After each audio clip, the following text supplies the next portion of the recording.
చిన్నగా ఉన్నప్పుడు కట్టారు అధ్యక్ష ఆర్మూర్లో.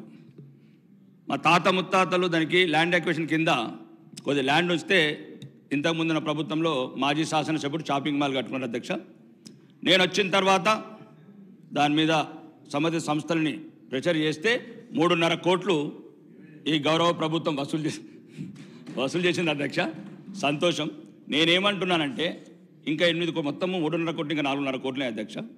ఈ 8 కోట్ల రూపాయలతో మాకు ఒక మోడల్ బస్ స్టాండ్ కట్టాలని, ఒక మోడల్ బస్ స్టాండ్ కట్టి మా తాత ముత్తాతలు ఏది కోరుకొని ల్యాండ్ అక్విజిషన్ ఇచ్చారో, ఒకవేళ ఎట్లయితే ప్రైవేట్ కార్పొరేషన్స్ కూడా డెవలప్ చేస్తున్నారో ఒక కార్పొరేషన్ క్రియేట్ చేసి ఒక మోడల్ బస్ స్టాండ్ కట్టి తెలంగాణకి తలమానికంగా ఈ షాపింగ్ మాల్ ఛార్జీతో కూడా ఈఎంఐగా కన్వర్ట్ చేయొచ్చు అధ్యక్ష.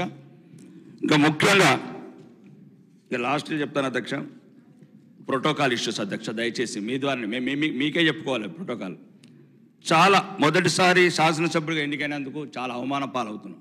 ప్రోటోకాల్ సిస్టంలో అధికారులను అడుగుతున్నాం.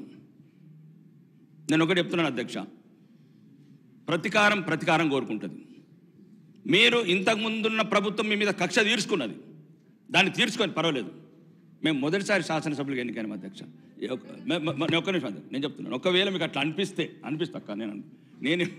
నేనేమంటున్నా అంటే మేము మొదటిసారి వచ్చినాం, మా మీద పగబడితే ఏమొస్తుంది అధ్యక్ష? మహాత్ముడు కలలు గన్న గ్రామ స్వరాజ్యంలో నా నియోజకవర్గంలో 40 గ్రామ పంచాయతీలు లేవు అధ్యక్ష. 40 గ్రామ పంచాయతీలు కడతానని తిరుగుతున్నాను, టైం ఇవ్వరు. అంటే నేను చెప్తున్నాను, నేను నా సొంత ఏం కాదు, హైదరాబాద్ సంబంధించి కాదు, కోటేశ్వర సంబంధించి మాట్లాడతాను. గ్రామాలలో మొదలుకోవచ్చు అధ్యక్ష. ఒక్క నిమిషం. ప్రోటోకాల్ పరంగా మమ్మల్ని గౌరవించమని కోరుకుంటున్నాను అధ్యక్ష, గౌరవ శాసనసభ ద్వారా మీ ద్వారా. ఎందుకంటే చాలా చోట్ల అవమానాల పాలవుతున్నాము, ప్రజలకు చెప్పుకోలేకపోతున్నాము.